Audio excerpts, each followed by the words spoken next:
오늘 우리에게 주시는 하나님의 말씀 사사기 19장 22절로 33절까지의 말씀 우리 교독해서 읽겠습니다. 그들이 마음을 즐겁게 할 때에 그 성읍의 불량배들이 그 집을 에워싸고 문을 두들기며 집 주인 노인에게 말하여 이르되 내 집에 들어온 사람을 끌어내라 우리가 그와 관계하리라 하니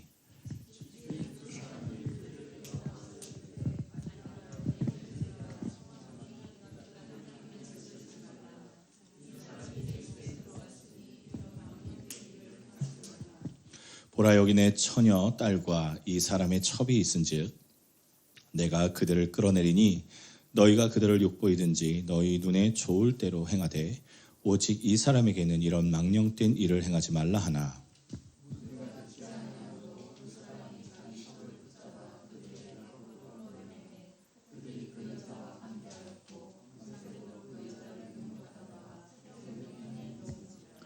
동틀 때에 여인이 자기 주인이 있는 그 사람의 집 문에 이르러 엎드려져 밟기까지 거기 엎드려져 있더라.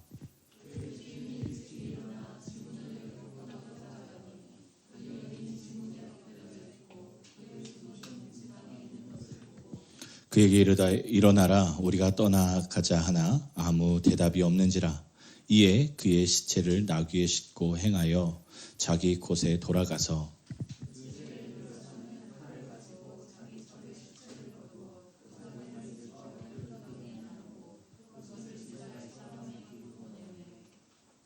같이 읽겠습니다. 그것을 보는 자가 다 이르되 이스라엘 자손이 애굽 땅에서 올라온 날부터 오늘까지 이런 일은 일어나지도 아니하였고 보지도 못하였도다. 이 일을 생각하고 상의한 후에 말하자 하니라. 아멘. 여러분 혹시 그런 경험 있지 않으십니까? 살면서 우리가 분명히 하나님의 길을 걷고 있고 하나님의 원하는 대로 가고 있다라고 생각하는데 덜컥 어려움이 오는 경우가 있습니다. 분명히 하나님께서 나에게 이렇게 응답하셨고 내가 갑니다. 그런데 그 하는 일이 이렇게 막히는 경우가 되려 있습니다. 이렇게 선한 일임에도 불구하고 막히거나 진행이 안 될 때 나아가서 이게 하나님의 일임은 분명한데 어려움을 당하는 때 여러분 이럴 때 어떻게 대처하십니까? 분명히 이게 하나님이 나를 이끄신다라고 확신했음에도 불구하고 어려움이 왔을 때 보통 한 두세 가지 정도로 정리를 할 수 있을 것 같습니다. 포기하는 경우가 있습니다. 아 이게 하나님의 뜻이 아니었나 보다 하고 이렇게 포기하는 경우가 있습니다. 아내가 오늘 지금 이제 유치부 아이들 예배를 오늘 시작하려고 계속 계획을 하고 사실은 한 달 전에 시작하려고 계획을 하고 있었습니다. 그래서 유치부 교재를 이제 우편으로 한국에서 받으려고 주문을 했는데 이게 한 달째 안 오는 거예요. 연락이 왔습니다. 이게 서적이라서 체크를 해봐야 된다고. 그래서 체크를 했다가 뭐라고 이제 이야기하냐면 170만 동을 내라 세금으로 이렇게 고지가 왔어요. 그래서 저한테 이렇게 묻습니다. 아내가 여보 하나님이 아직 시작하지 말려고 하나 봐. 아직 시작하면 안 되나 봐. 이렇게 저한테 이야기를 하더라고요. 이렇게 해서 지금 이제 오늘 유치부를 시작하려고 하는데 여러분 3층에 올라가 보시면 큰 유리가 있지 않습니까? 그게 깨졌습니다. 그저께.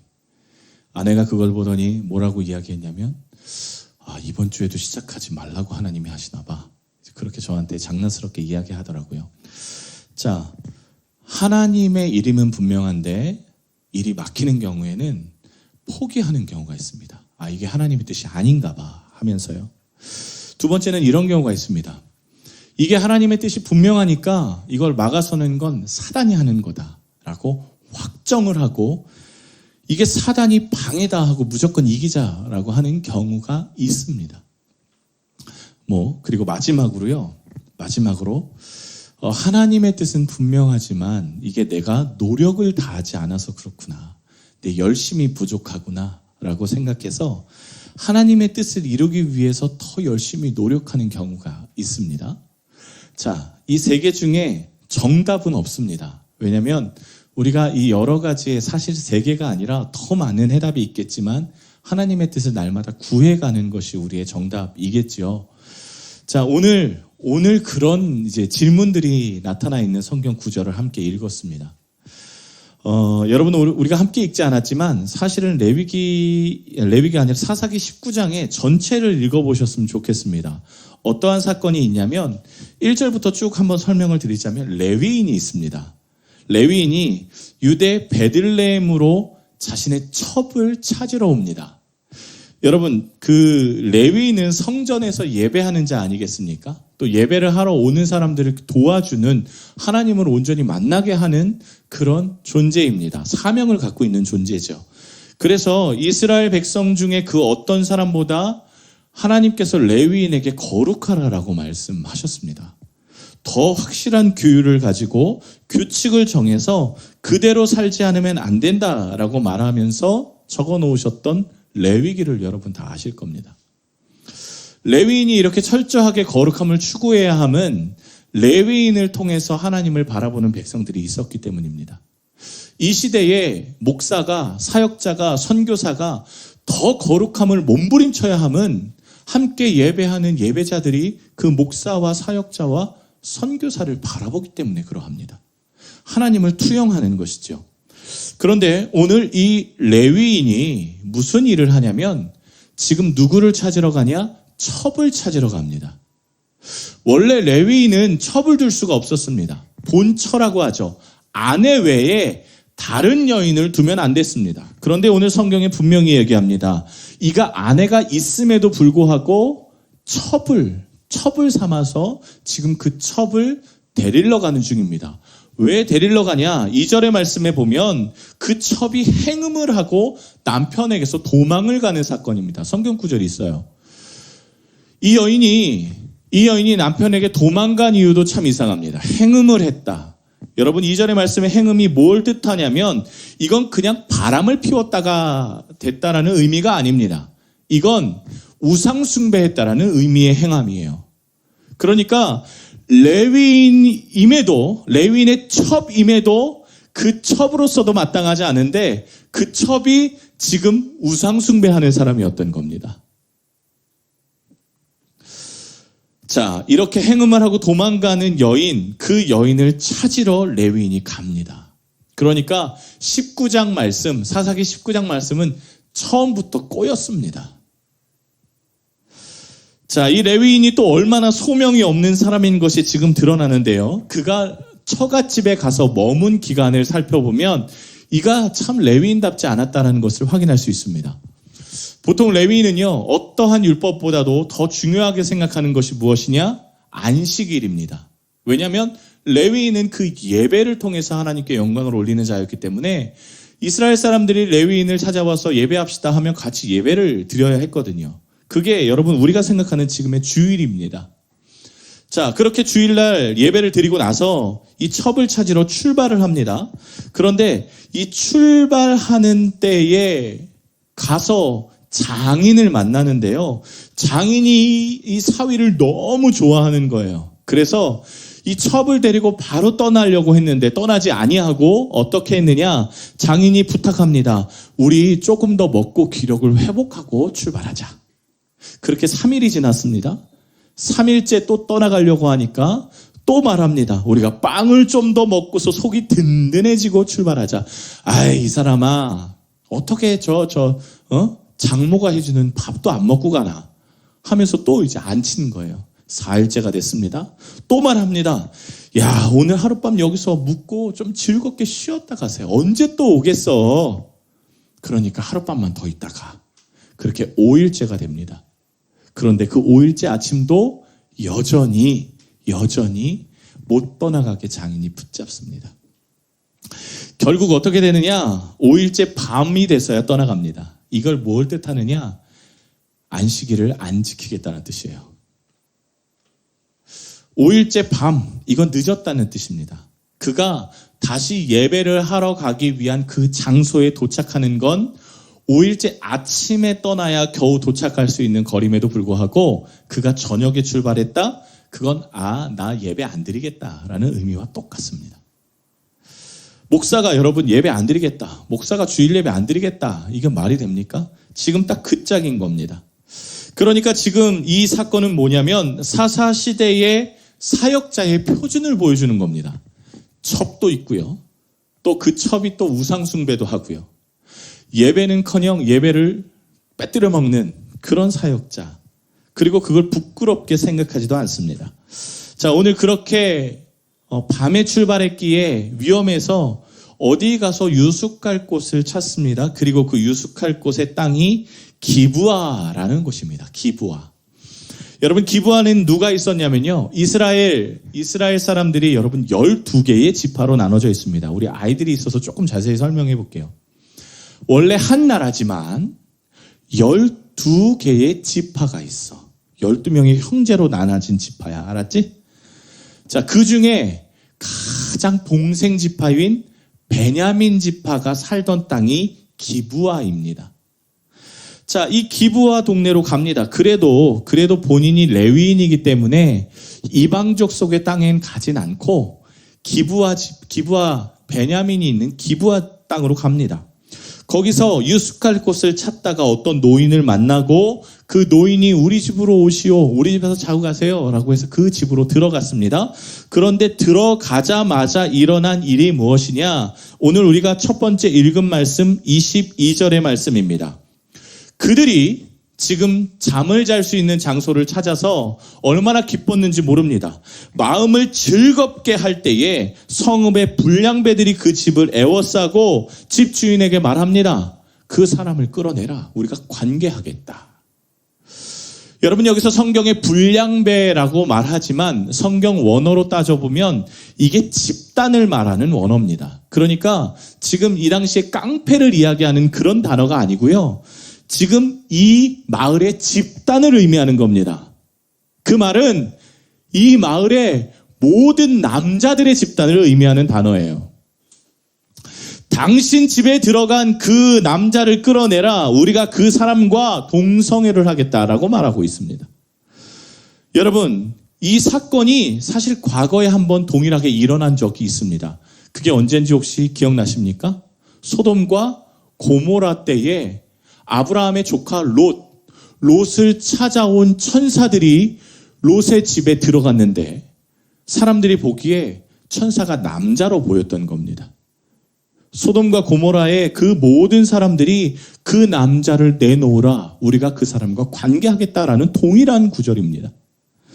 여러분, 어떻게 됐습니까? 소돔과 고모라, 여러분, 유황불을 맞아서 망해버렸습니다. 오늘 그러니까 베냐민 지파의 땅인 기브아가 하나님께 저주를 받아 망해도 마땅한 일을 똑같이 하고 있는 상황인 것을 보여주는 겁니다. 자, 더 기가 막힌 건 여러분, 이 레위인이라는 사람의 대처입니다. 뭐라고 이야기하냐면 24절, 25절의 말씀에 보면 이렇게 이야기하는데요. 여러분, 한번 24절 읽어주시겠습니까? 함께 읽겠습니다. 보라,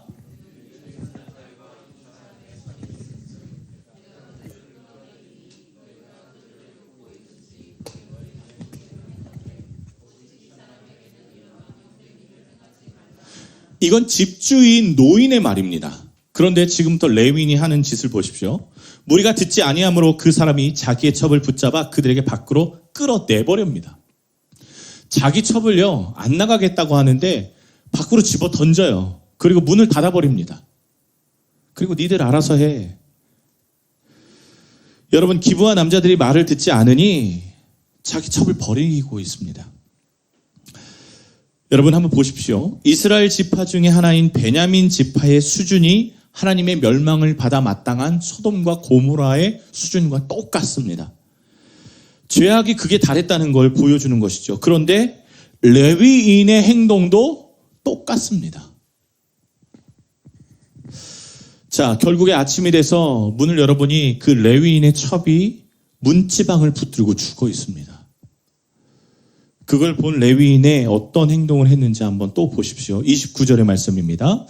그 집에 이르러서는 칼을 가지고 자기의 첩의 시체를 거두어 그 마디를 찍어 12덩이로 나누고 그것을 이스라엘 사방에 두루 보내매. 이 여인을 자신의 첩을, 죽은 첩을 실어다가 자기의 집에 가서 사람을 쪼갭니다. 12개로요. 그리고 그걸 12지파에게 보내요. 보내서 뭐라고 얘기하느냐? 30절에 그것을 보는 자가 다 이르되 이스라엘 자손이 애굽 땅에서 올라온 날부터 지금까지 이런 날이 있지도 않았고 있을 수도 없다. 그러니까 이 일을 생각하고 우리 모여서 한번 회의 좀 해보자 라고 말하죠. 다 모여라. 어디로 모입니까? 기브아로 모입니다.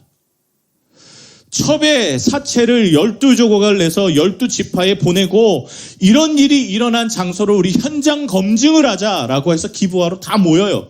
그리고 나서 어떻게 합니까?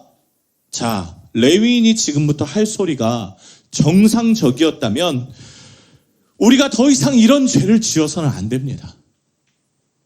레위인인 저부터가 잘못했습니다.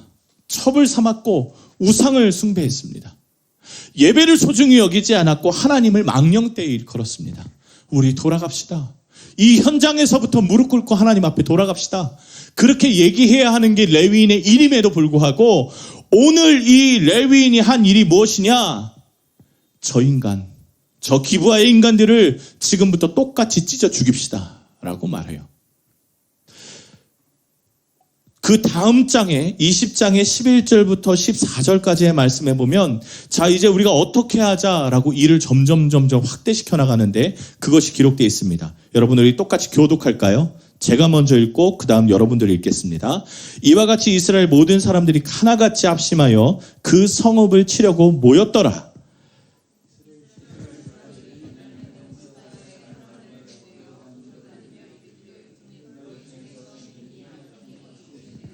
그런즉 이제 기브아 사람들 곧 그 불량배들을 우리에게서 넘겨주어 우리가 그들을 죽여 이스라엘 중에서 악을 제거하여 버리게 하나 베냐민 자손이 그들의 형제 이스라엘 자손의 말을 듣지 아니하고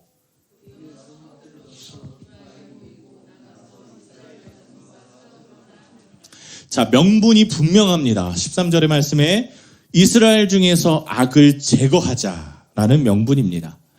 레위인의 첩을 죽인 기브아 사람을 내놓아라. 그들이 죄악 가운데 있다. 그런데 여러분 베냐민 지파가 기브아 사람을 내놓지 못합니다. 왜 그렇습니까? 본인들이 그렇게 했거든요. 그게 내 죄거든요. 모든 남자가 다 똑같이 했거든요. 그러니까 결국 기브아 사람을 내놓으라 라고 하는 그 말에 내가 나갈 수 없어서 전쟁이 시작됩니다. 여러분 11지파와 한 지파의 싸움이 됩니다. 병력을 계산해 보니 11지파는 40만이고 베냐민 지파는 2만 6천 명입니다. 거기에 살던 기브아 사람들 700명을 포함해서요.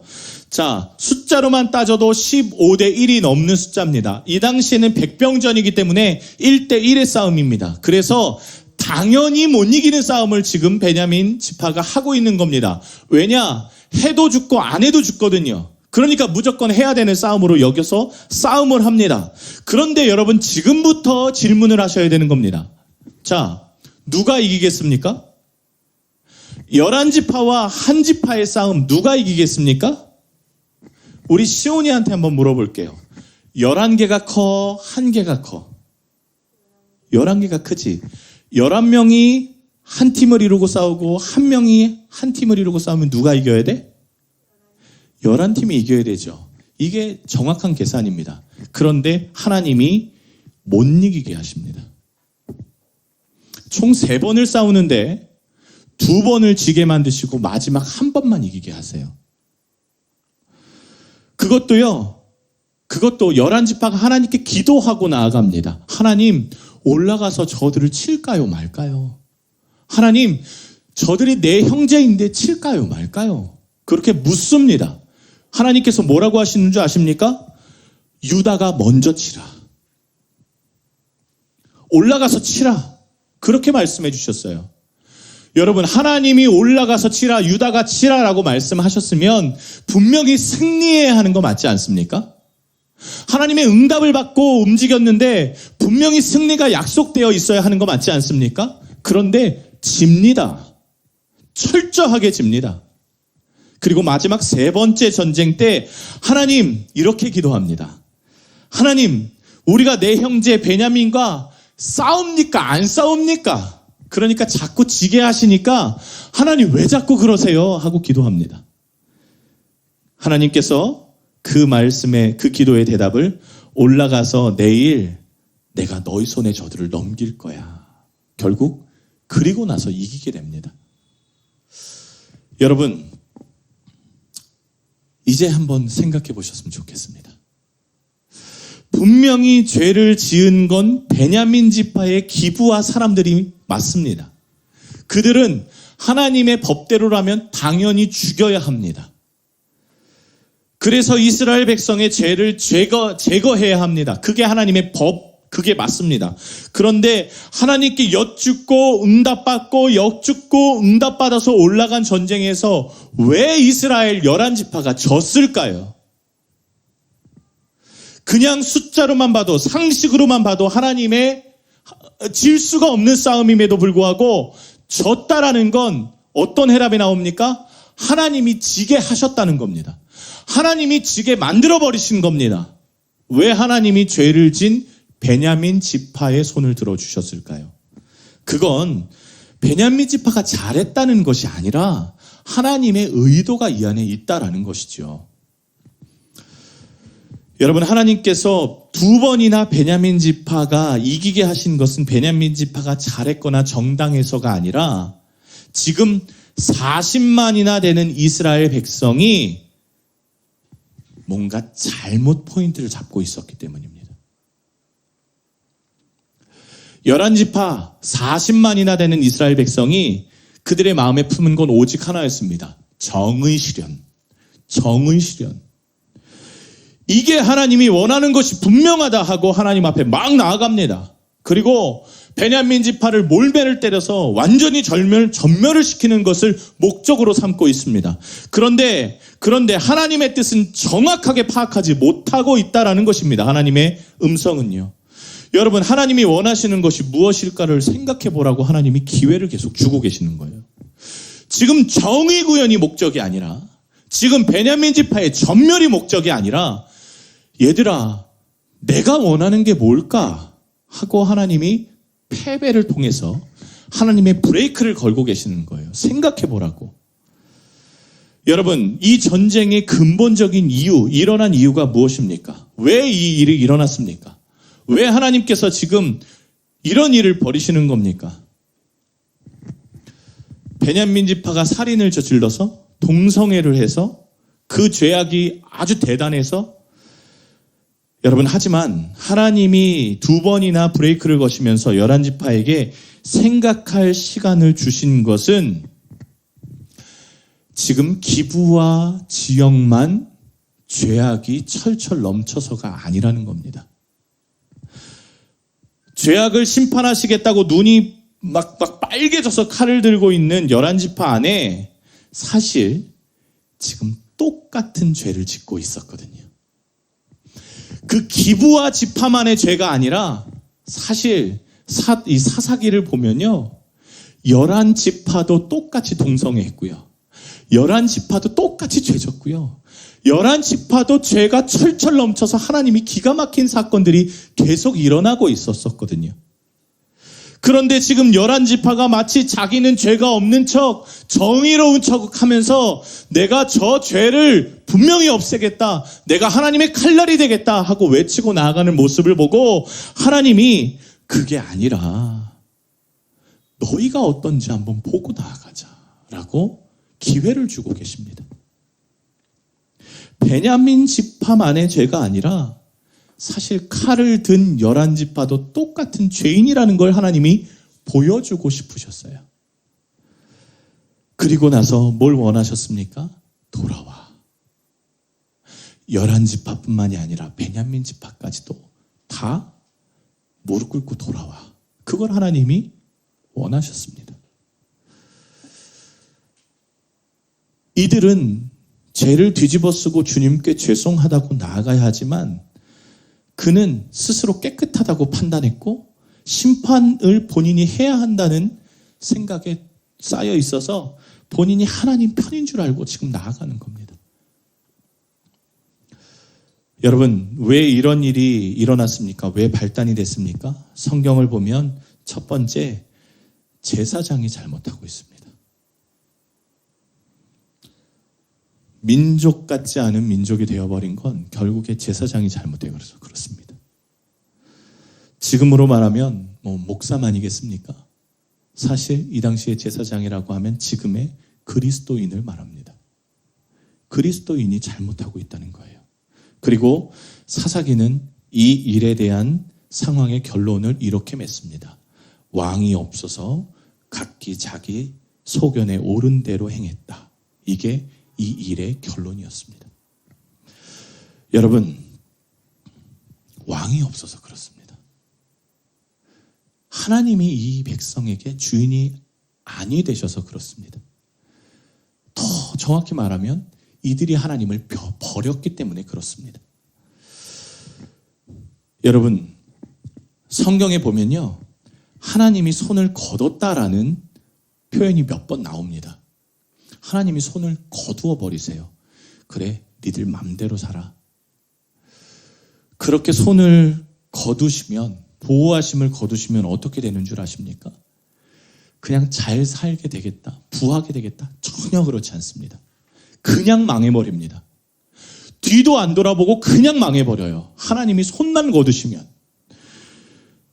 여러분, 하나님이 손을 놓아버리시는 경우 정말 최악으로 치닫습니다. 오늘 본문도 이들이 전쟁에서 지고 전쟁에서 승리하고 전쟁에서 죽고 있지만 사실 이것도 하나님의 손길이라는 겁니다. 하나님이 이들을 지금 다스리는 방법을 전쟁을 통해서 하고 계시지만 11지파를 지게 하신 것도 하나님이시고요. 베냐민을 지게 하신 것도 하나님이셨던 거예요. 그래서 그 전쟁 가운데 하나님께서는 돌아오라는 기회를 계속 주고 계셨던 거죠. 전쟁에서 지는 게 망하는 게 아닙니다. 하나님을 떠나는 게 망하는 거죠. 여러분, 우리가 실패할 때가 있습니다. 그리고요, 그 실패가 하나님이 브레이크를 거시는 경우가 있습니다. 그러면 이게 그냥 내가 잘못해서 그렇구나. 이게 마귀가 그렇구나. 내가 노력하지 않아서 그렇구나. 여러분, 그렇게 단순하게 생각할 게 아니라 우리는 하나님 앞에 물어볼 필요가 있습니다. 하나님, 이 브레이크 거시는 게 과연 어떤 의미이십니까? 제가 하나님 어떻게 하면 좋겠습니까? 하나님의 뜻을 알려주십시오. 하나님의 브레이크는 사실 우리에게 복입니다. 우리의 현실 가운데 괴로울 수 있지만 그게 진짜 복입니다. 왜냐? 하나님의 손 여전히 우리에게 역사하고 있음을 볼 수 있는 증거이기 때문에 그러하죠. 저는 요즘에 정말 감사합니다. 정말 감사해요. 뭐가 감사하냐? 우리 박 권사님과 우리 기도회 끝나고 다 같이 이 커피 마시면서 이야기했던 것 중에 하나가 뭐냐면 하나님이 우리의 하나님이셔서 정말 감사했습니다.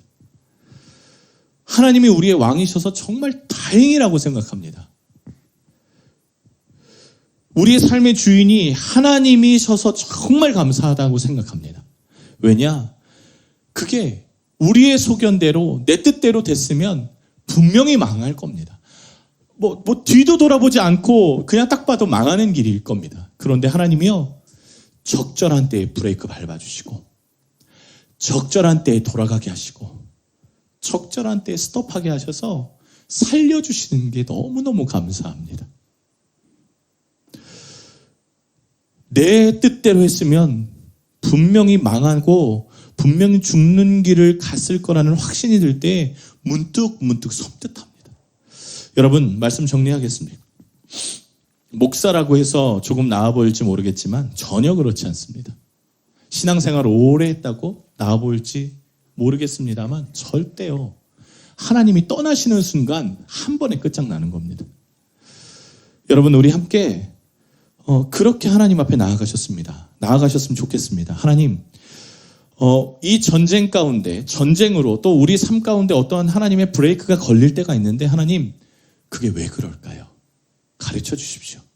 알려주십시오. 하나님, 그래서 우리가 하나님의 선한 길을 갈 수 있도록 도와주십시오. 그렇게 주님의 마음을 구하면서 하나님의 마음을 향하여 하나님께로 돌아가는 여러분들 되시길 주님의 이름으로 축복합니다. 이 시간 함께 우리 찬송가 하나 하며 나아가겠는데요. 너 예수께 조용히 나가. 우리 아까 찬양했지만 하나님, 우리의 생각과 우리의 뜻과 우리의